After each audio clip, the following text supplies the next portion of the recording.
Are you ready? The Kornelia Stephanie Show. Wake up to love, your call to action. Join Kornelia as she empowers others to live heaven on earth. Kornelia teaches listeners how to be the authority over yourself, embracing your inner guru. Feel yourself uplifted into limitless expansion, integrating ease and grace in a changing world. This show will cover topics such as unconditional love, your physical body, how to be in extraordinary relationships, create financial and emotional wealth, embracing entrepreneurship in the new earth.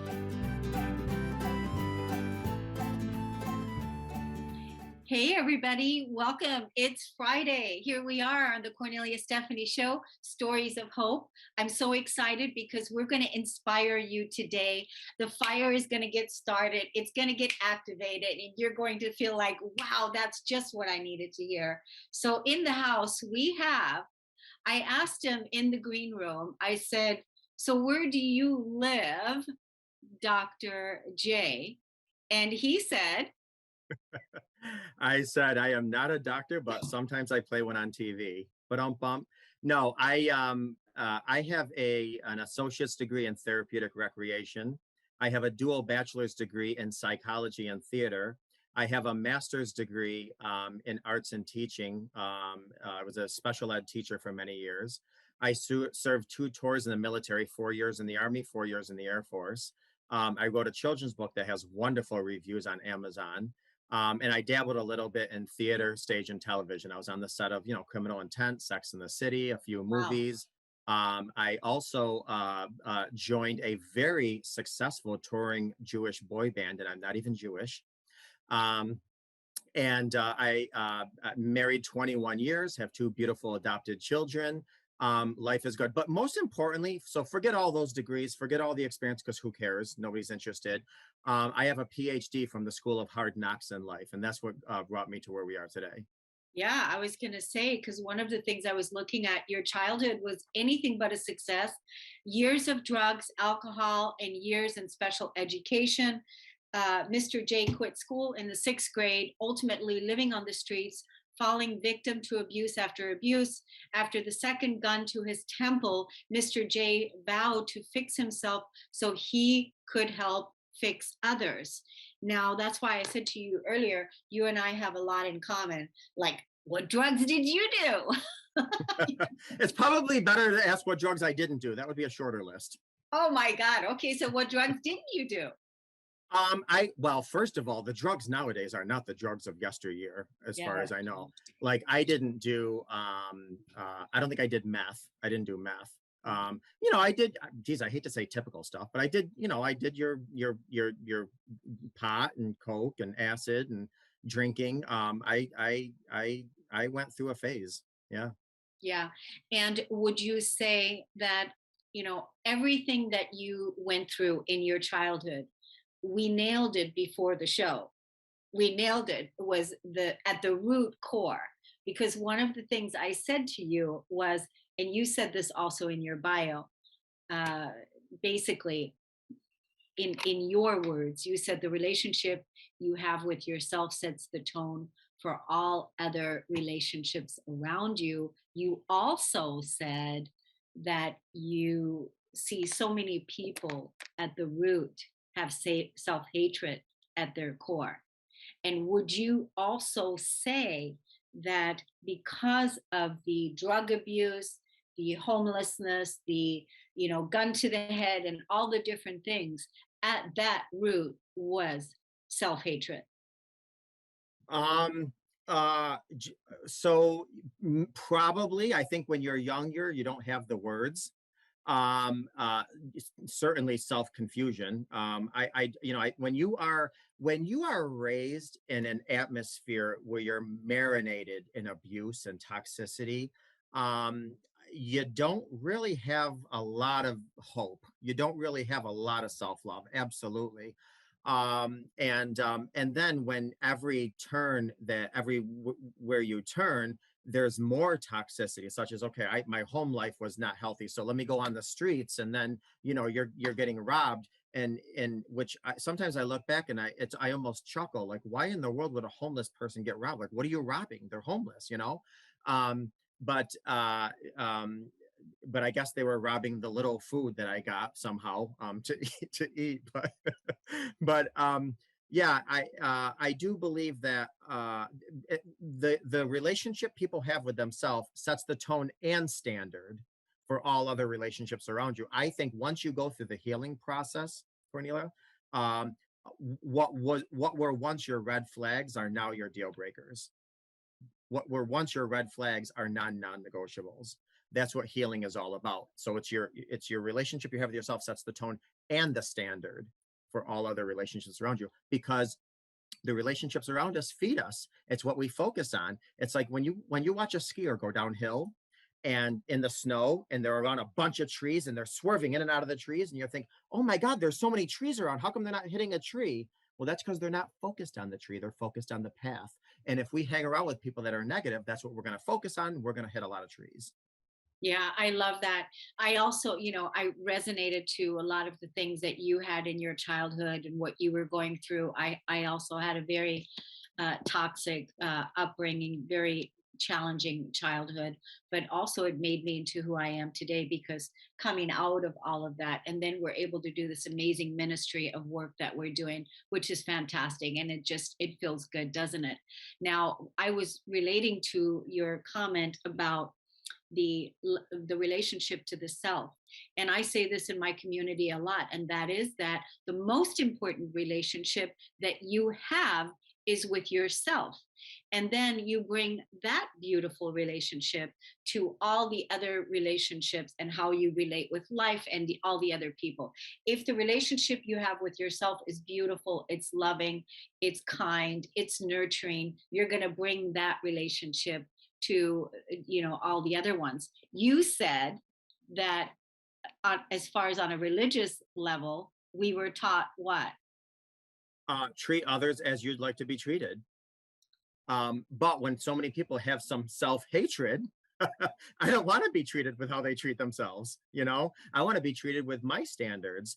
And not, I'll still give you the same love and mercy and all this other stuff, but I do have a standard. I just want to tell you, relationships, a lot of ways are like the wheels on a car. We have our mental, our physical, our emotional, our spiritual. If you don't air them up all the same capacity, you're going to kind of drive down the road lopsided. So we have to make sure that we are fulfilling ourselves with all four tires. And a lot of that, it means self-care. And I tell people all the time, self-care is not vanity, it's sanity. Because I can't tell you how many times I talk to people that are married for 20, 30, 40 years, and they tell me, well, I'm divorced now. How do I even begin to start all over again? And first of all, I find that comment interesting because I say, life didn't start for you when you began to walk. Life didn't start for you when you went to sixth grade. Why does life start once you say I do? So, I mean, we're an ever evolving individual, which is why I say all the time, we're not human beings, we're human evolvements. So, and even on a physical and physiological level, our DNA is changing and our chromosomes and our skin. I mean, we're almost like a different person every 5 to 7 years, regardless.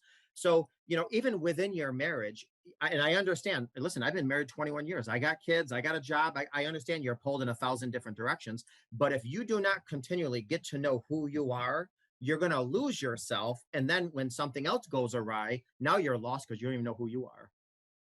Yeah, I everything. Now, is this all written down in a book? When you say you've got this all written down in a book, where's this all written down?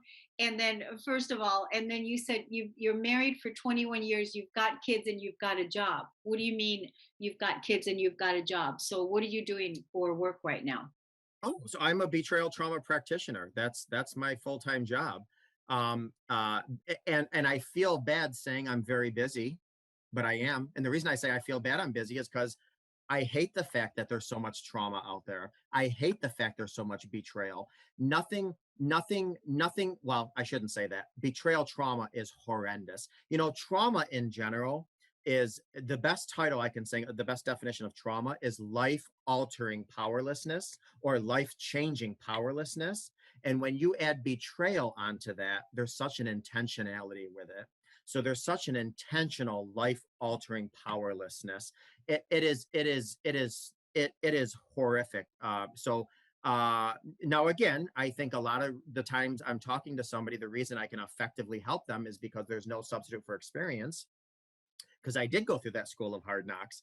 But betrayal trauma is some of the most difficult trauma to go through, especially because it usually, well, it always comes from one of our primary attachments. You know, you don't get betrayal trauma from, you know, the cashier that's cashing you out at you get it from somebody who you were attached to. You were getting one of your primary needs from a parent, from a significant other, from a, you know, primary. So what I was saying as far as married and stuff, like, you know, I I get up in the morning and you know, the day is stretching me thin. My kids come home from school. They're stretching me thin. I go to church on Sunday. My pastor wants more out of me. I come home at night. My spouse wants more out of me. I mean, everybody wants more out of you. But what I'm saying is that even with all of that, I still got to pump up my 4 tires, because listen, whatever is in your cup is for you. Whatever overflows from your cup is for everybody else. Yeah. You can't pour from an empty cup. Simple as that. And I know we're limited time. Let me just go real quickly. I always say this: the Titanic, which was the strongest, robust, beautiful, strong ship of its day, wasn't touched, wasn't nothing when the water was outside of it, but it was when the water got inside of it that it wound up floundering. So as strong as we are, as bold as we are, as wonderful and beautiful as we are, when we let outside drama and trauma and nonsense come into our ship, that's when we flounder. Honest to God, you are amazing with your analogies of, you know, how, I mean, everything that you're bringing in, it's like good, it's clear, it's there. I love what you just said. It's true. It's about the water that's coming on the inside, and that's where it begins. I mean, it takes a lot out of a person that, you know, to sit with people that are in betrayal or are clearing betrayal and trauma, because it is such a dense energy. There's a lot of pain involved. So it takes a very special person. So thank you for doing that good work. And like you're really clear with, you have to make sure your cup is full. So where can people learn more about your magnificence? I think the easiest website on the face of the earth, which is Mr. J relationshipcoach.com. So it's mrjrelationshipcoach.com. And I just want to tell you something. I was thrown in special ed 40 years ago, and special ed 40 years ago is not the special ed it is today. It's not the inclusive, warm, welcoming special ed today. I was thrown into special ed. I was homeless. But I'll tell you something, with a lot of hard work and dedication, all of my degrees I got with high honors. I went from special ed to teaching special ed, winning awards in special ed. I went from having a speaking problem to a thriving speaking career. I went from homeless to a homeowner. It is possible, but you got to get comfortable being uncomfortable. And healing is not comfortable. And listen to this. Look how fast you said all of those things. When people say, what? I only have 10, 12 minutes on your show. Look at the things you said right now. All you need to do is just take these last 12 minutes and transcribe them, and you've got the affirmative blueprint for really something to aspire into. Mr. J, I want to call you Dr. J. Mr. J, thank you so much for coming on the Kornelia Stephanie Show. We want to have you on again, talk to you again in the future. So hopefully you'll do that, and you'll bless us again with your presence. Absolutely. Thank you for this opportunity. Thank you. Thanks everybody for listening. We're going to take a break and we'll be right back.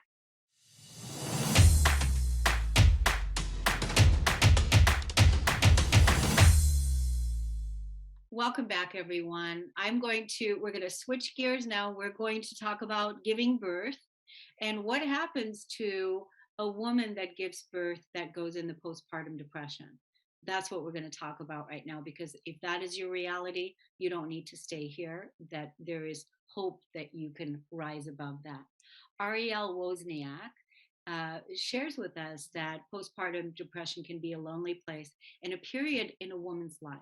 The birth of a baby brings on a flood of emotions, body changes, and hormone imbalances that without the right tools can lead you on a spiral where you feel you have no control over.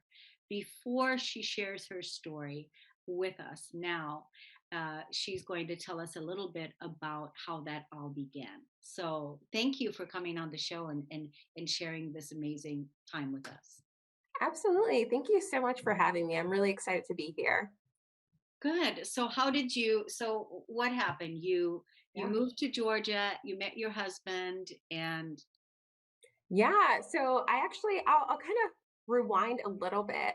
But I had this really big vision for my life. I always thought that I would be like this super successful woman living in New York City. As I was sharing with you before, I grew up in Connecticut. And so that was like the closest city to us. And so I had this really big vision of that's who I would be. I had no plans of getting married, no plans of ever having children. And obviously, all of that has changed. And so when I met my husband, we ended up actually getting engaged within 3 months of knowing each other. So it was a whirlwind, to say the least. And then about 6 months after that, we got married. And then after that, we were pregnant with my very first son. And so it was a lot of change all happening at once. And then we moved to Georgia too. So it was like all these things happening. I left my family home where I had been for all of my life. And just really everything kind of spiraled out of control. I felt like I didn't know who I was anymore. And I just got to a really bad place where I was just constantly crying. I felt like life was terrible. I actually had made a plan to run away and start all over again. Like I was to the point where I was like, I cannot do this. This is not the life that I wanted to live. So yeah, it got pretty bad after having my first son. that sounds amazing. Like I was really in it because you said you didn't plan it. You Yeah, didn't I plan cannot. getting married. You didn't plan having children. You thought you were going to have a different life. So I'm in that movie. I'm playing there, and then all of a sudden now, 3 months later, I said I do, and then I'm going to get married, and now I'm going to have a baby. And all of a sudden, I've got two new people in my life that a year ago weren't there, and I'm going, wait a minute, what's happening here? Yeah, absolutely. That was my life. So really, when I think about it, I'm like, it's no surprise that I ended up in a place where I felt really depressed and hopeless because I had this really different expectation for my life. And then I got to my life and it was just vastly different than I had ever planned for. And so it's funny because all my friends had plans of getting married and having kids, and they were off doing their own thing, building a career. And I'm like, that was supposed to be my life. Like that was what I was supposed to be doing. You can have this life. I don't want it. And it was a really tough time in my life. And I had to go through a period of adjustment and adjusting my expectations to be able to just accept where I was currently and find the joy in that experience. And that's really what I try to preach to other people is that you can find joy through those really terrible experiences. You can find joy through postpartum depression, postpartum anxiety. You can find the joy, but you have to look for it. And so I went on this journey of really looking for the joy in the life that I have. So yeah. That's really hard when you're depressed because Yeah. depression is a paralyzation feeling where Yeah. you feel paralyzed because when you feel paralyzed to move forward and like get out of bed and do anything, probably change a diaper. How old is your son today? It's 9. My son is 9. He'll be 10 this year. Wow. Yeah. So, wow. So, how is your life now? So, this was obviously a while ago, right? Yeah. 9 years ago. So, how is your life today? What are you doing today in your because you've got a 9-year old, you've got a husband, and then Yeah. now how is your business and how is your career? Uh, Yeah. Absolutely. So it's interesting because after that experience, it took about, I'd say like a year before I was fully healed. okay. And my healing experience, it really was something that I did not think would happen. So I ended up going to see a psychiatrist.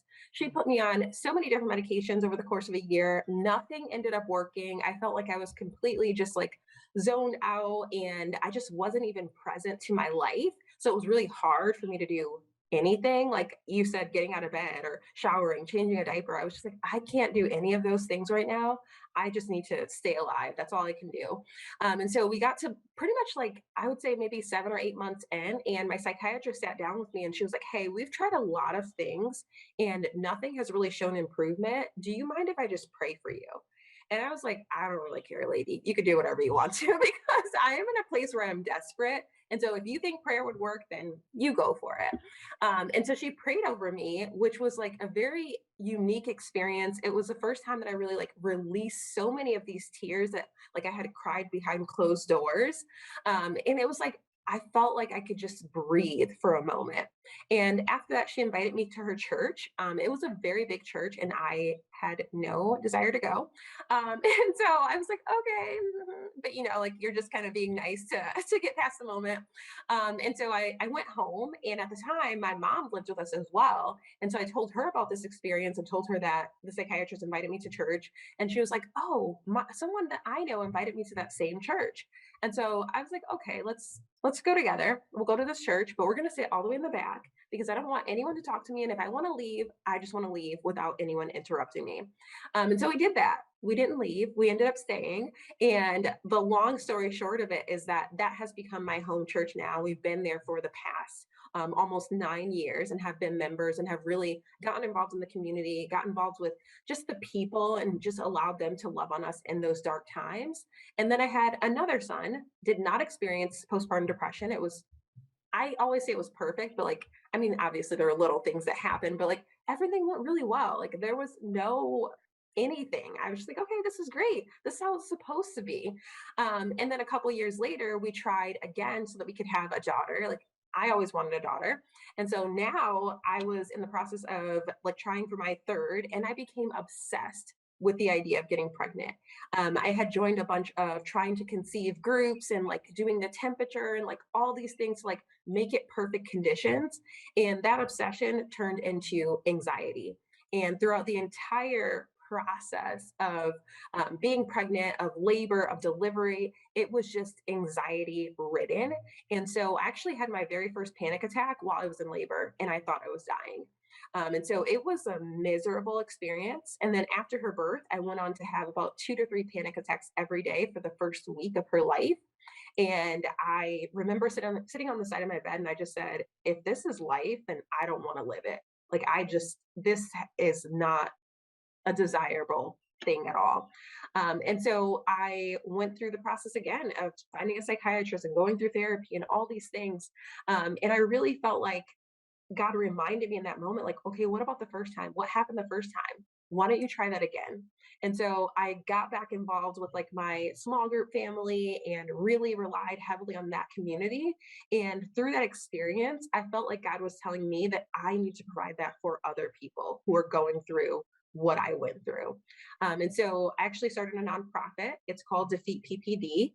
And so that's what we do. We offer free coaching where we're there to walk with you, hold your hand through the process, help you to see that there is light at the end of the tunnel and that you can get through this if you have people that you can like rely on and are there to support you, and don't feel like you have to carry all of this burden just on your own. And so, yeah, that's what I get to do now for my business, and get to talk to people like every day and just get to encourage them and just help them to see that it gets better. Like it really does. So you are a mom of 3 now? Yes. So what I find so fascinating, right? It's like literally, you've got 3 children now. You went through this whole postpartum experience, the anxiety, all of that. You went through this whole experience. You created a nonprofit. You again trusted God, the foundation, and Yeah. you went into that. And now you're helping other people. And none of it was your plan. Uh, you didn't go seek it out, but this is what ended up, this is what you're doing. And it sounds like a fabulous story of your own inner journey back home to God, back home to your foundation, the legacy that you're leaving for your children, and what it is that you're building. It's beautiful. And I love how you are working in the nonprofit, providing free coaching. It's great. So do you want to tell us how people can look you up and Yeah. find out more about what it is that you do? Absolutely. So you can go to www.defeatppd.com, and you can find out all about the nonprofit, the programs that we have, all the things that we offer. You can also see our Instagram on there and just get connected to people who know what it's like to be in your shoes and want to walk with you through it. Good. Is this the first interview you've ever done? Or have you got other? No, so I've done a couple of interviews and been on a couple of podcasts, but we're really just kind of getting started. We started in October of 2021, so still fairly new. Good. Well, I want to talk to you because I think you should have your own podcast. The nonprofit should have your own podcast. I want to talk to you about that. I also want to talk to you about coming into our mastermind community that features the world's best leading practitioners, professionals, entrepreneurs, nonprofits in their field of expertise. So I want to have Ashley reach back out to you and set up another appointment for us to meet again and talk again because you know your story is incredible, and like you said, you are helping people now on in the same experience that you had, and I'm sure there's a lot of women that could use your help. Yeah, thank you. Thank you for that. I would love to chat again. Good. Wow, that just really lifted me up, you know, for a person that didn't plan on getting married and didn't plan on having children and now has three children and a nonprofit and is helping other people. What else is possible? Arielle Wozniak, thank you so much for coming on the Cornelia Stephanie show today. And we're going to take a break and we'll be right back.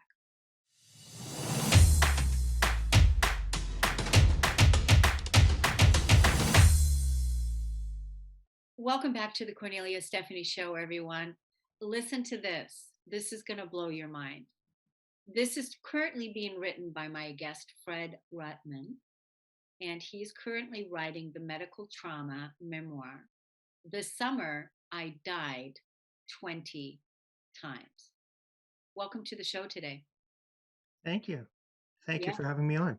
Yeah, it's wonderful. So you've got quite a background from being in marketing, certified marketing specialist. You're an intermittent faster, a coach, a death and brain trauma survivor. Definitely want to Mhm. talk about that. You're living in Toronto. Life is good. You've lost tons and tons and tons of weight. Mhm. And here you are. And here I am, and here you are, and let's have a nice conversation. So yeah, so what are you doing in your life today? You said before we came on that you're helping people. That you know, what is it that you're doing to help people?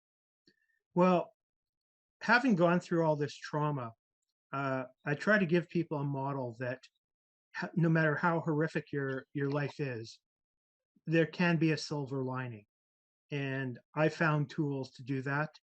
And I help people with intermittent fasting, which helps them in so many facets of their life, emotional, physical. Weight loss is the benefit. It's the side bonus, I guess, of it. It really is a healing protocol that not enough people know about. Yeah. So I'm a fan of intermittent fasting. It's my lifestyle. Mhm. I've been doing it since 2017, and I can tell you it has Mhm. changed my life. You know, Mhm.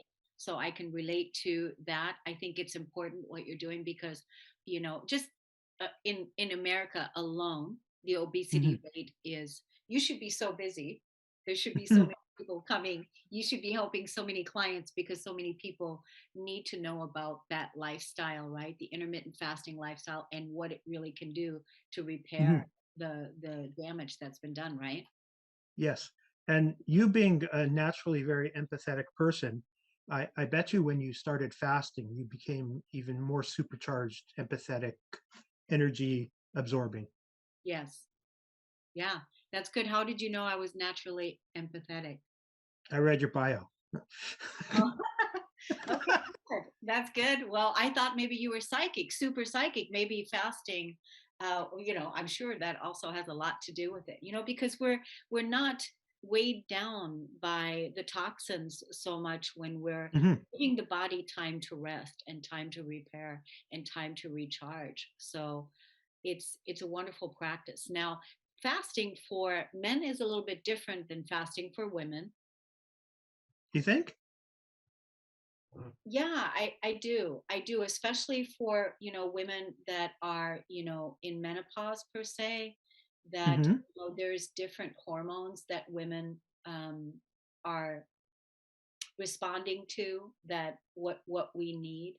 So I think um, having that awareness is also important. But you should know because you're probably working with women clients who maybe you don't have that experience.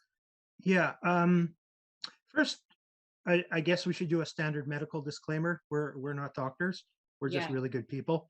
we are. And if you're pregnant or breastfeeding, you definitely shouldn't be doing intermittent fasting. And if you've had eating disorders, you shouldn't be doing this unless you're under super tight supervision from your medical professionals. I'm a facilitator or a prodigy of Jen Stevens, who wrote the New York Times bestseller Fast, Feast, Repeat. And I was a moderator in her Facebook group, which had about 335,000 people.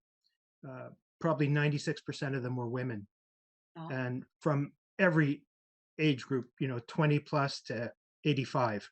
okay. And just semi-paraphrasing Jin, who just went through menopause, the fasting went on to normalize her hormones and heal her body before she went into menopause, and it made the ride much easier for her. So we've seen a lot of women benefit from this. There are some ideas that women on their cycles shouldn't fast, or that women's hormones are different, and that really hasn't been our experience. The experience we've had is that when you start and your body's trying to relearn all its signals and processes and become normalized, your cycles may become a touch irregular, but after your body settles in, it goes back to normal. In fact, Jen had a guest on one of her podcasts who's an OBGYN, and she recommends intermittent fasting for her patients with fertility problems and PCOS.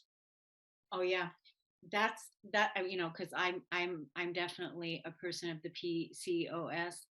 I definitely had that, and I don't have that anymore. But I'm low carb because I can't. That's something that I had the ovarian cysts, and Yes. that Sorry was to hear that. yeah, but that was a long time ago. That was in 2011 when the medical system wanted to remove and give me a complete hysterectomy, and also Yeah. told me that I'm a candidate for endometrial cancer, and that is when I said no, and I am canceling my appointment with cancer. That's not something that I'm going to, because I was already a healer. I was already processing my emotions. I was already Mhm. in that field. And so then a friend of mine said, now's the time for you, Cornelia, to really walk your talk. Why don't you do what it is that you're telling people to do by their beliefs and their emotions? And so then I went into that, but then I also changed my diet. And when I changed my diet, that's when the cysts went away, and the whole thing. So I understand that part. But intermittent fasting is a beautiful lifestyle. Obviously, it has saved your life.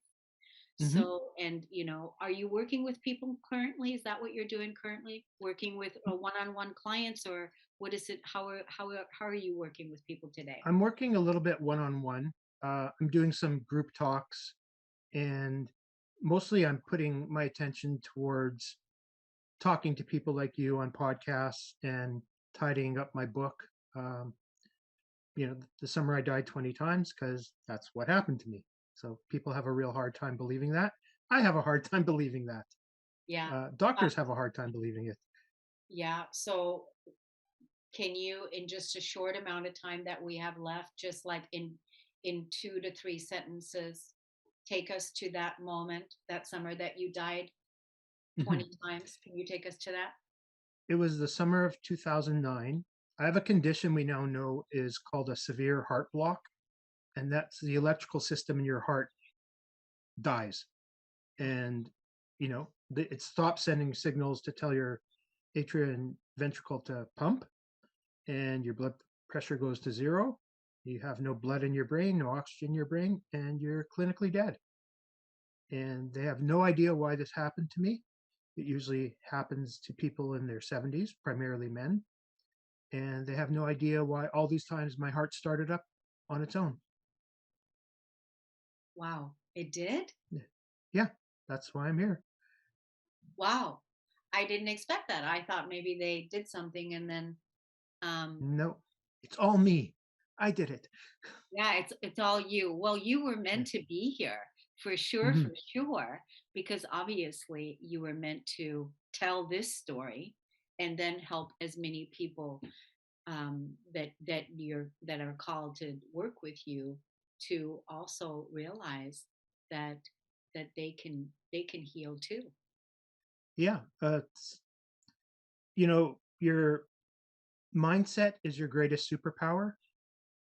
And however you can charge that up through meditation, through faith, through prayer, through exercise, through changing your diet, um, energy changes everything. And you've got to try and access that superpower and that mindset. Yeah. Even though I'm not saying it's easy, but you can do it. Yeah. Prior to all of that, you do have the word trauma. Is was the weight, was that part of the trauma? The weight gain that you had, was that part of your trauma? Was there other trauma? I'm sure that was uh, a minor contributor. If it had been, the doctors would have said outright, you're a fat slob. That's why this happened, because doctors do that. Um, no, the problem was I was misdiagnosed, 20 times, and it took them, me dying a fair number of times over a number of months um, to get the diagnosis that I did and get a pacemaker inserted. And then um, I had no plan for recovery. So I had all these concussions because every time my heart would stop, I would stop and collapse and hit my head on something. So, there's a lot of trauma, a lot of anxiety left, a lot of post-concussion syndrome. And I just had to figure out how to heal it on my own if I could. And one of the things that intermittent fasting does that's just so powerful is it helps with neuroplasticity. And that's helping your neurons and all your pathways in your body, uh, regenerate and rewire yourself so that you can heal. And, it's been a theory for 150 years. And now we've actually got a tool to actively help people in this process. Fred, can you give me the social media handles where people can look you up and learn more about you, please? Sure. I'm on Repeatedly Dead Fred. That's my Instagram. And my email with that name. So it's repeatedly.dead.fred@gmail is where they can find me. Awesome. Well, Fred, I find that you're an inspiration. I'm so glad that you're reborn again and that Thank you. you didn't die as many times as you were saying in your memoir, that you're Mhm. here and that you're here to tell the story and that you're healing and that you're recovering and that you are helping people. Thank you so much for being on the Kornelia Stephanie show today. We You're appreciate you. welcome. Yeah. Thank you for So letting me share this story. thank you. We're going to take a break on the Kornelia Stephanie show. We'll be right back, everyone.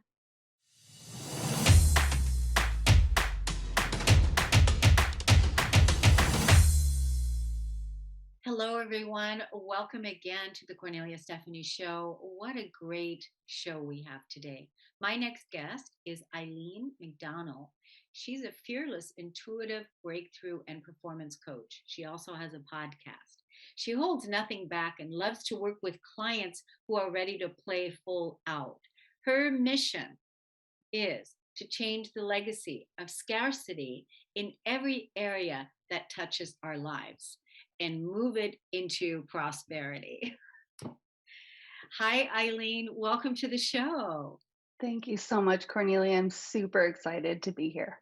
Oh my God, that's so awesome. So, what brought you to your mission?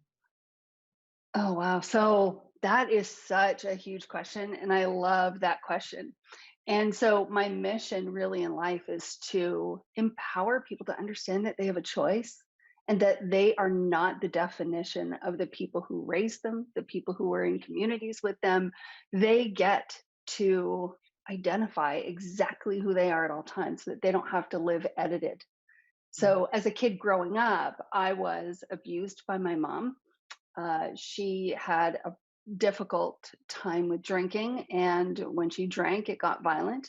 And so I went through a childhood that was very much telling me what to say and when to say it, what to feel, or telling me that I couldn't feel, Mhm. telling me what I could do, telling me that I should marry for money because I was never going to make anything of myself. So it was such a process of losing trust in the people that were supposed to be caring for me, losing trust in myself and my own decision making, feeling that I couldn't make it because I'd been told for so long. And so we all have this voice inside of us. We all have this vision, and we just get to borrow other people's faith in us until we're able to grow it for ourselves. Who was the person that you borrowed the faith from? Mm. So it was probably about 15 years ago now. I walked into an Al-Anon room for friends and families of alcoholics, and it was my first sponsor. And she saw the light in me. And so she loved me unconditionally and taught me what unconditional love meant. And Wow. that was so powerful. So she basically, held that space for you so that you can stay with it, with the energy of not drinking, with the energy of loving, and everything that you went through in your childhood that you didn't get back then, and that you are now able to give to yourself Mhm. with the love of this person that was loving you unconditionally, showing you what's possible here. Yeah. So that was the first example of leadership, of self leadership, of trusting yourself, of the journey to loving yourself. So through that process, I really connected that I want other people to feel this way.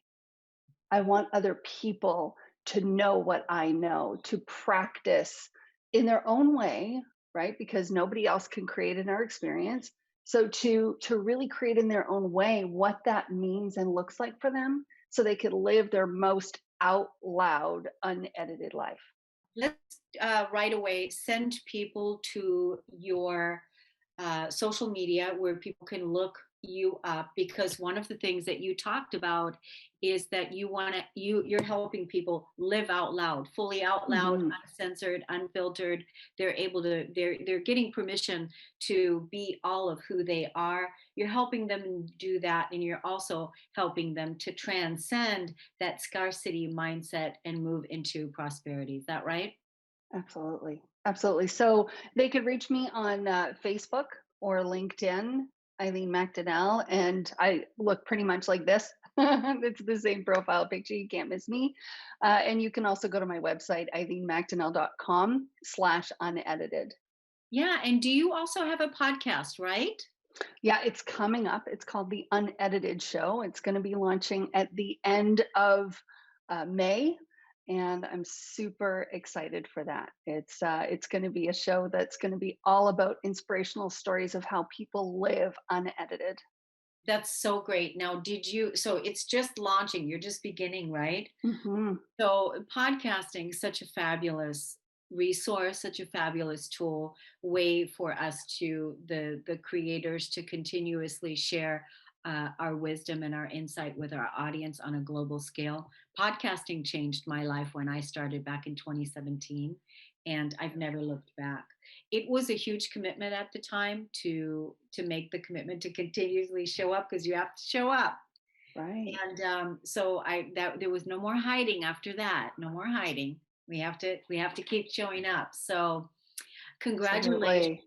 And I want to help you get your podcast out. So definitely want to have you come on the show again. I'm going to have Ashley reach out and set up another appointment where we can possibly do a longer segment to go into a little bit more because of our situation today. I would love that, Cornelia. Thank you so much. It's been so great being here with you today, too. Super great. How long have you been on this path now? Coaching 9 years, actually 10 this month. Funny enough, 10 this month, yeah. And on personal development for the last 15 years. Yeah, that's Yeah. powerful. Once you've got the personal development coaching, once you've got that down, we know how to be human Yeah. and we know how to live. I Right? do. We know how to live. We know how to be human. So that is so fabulous. Thank you so much for coming on the show today. And I look Thank you. forward to seeing you again. Thank you so much. Thanks, everybody, for listening and tuning into the show. We'll see you again here. Stay tuned for the next Kornelia Stephanie show right after this. Take care. You've been listening to the Kornelia Stephanie Show, Wake Up to Love, your call to action. Tune in each week on Transformation Talk Radio. Kornelia's joy is to engage others in practical ways, showing us how to live in the new earth in harmony with our true nature. For more information on Kornelia and her extraordinary work, or to listen to past shows, go to her website at korneliastephanie.com.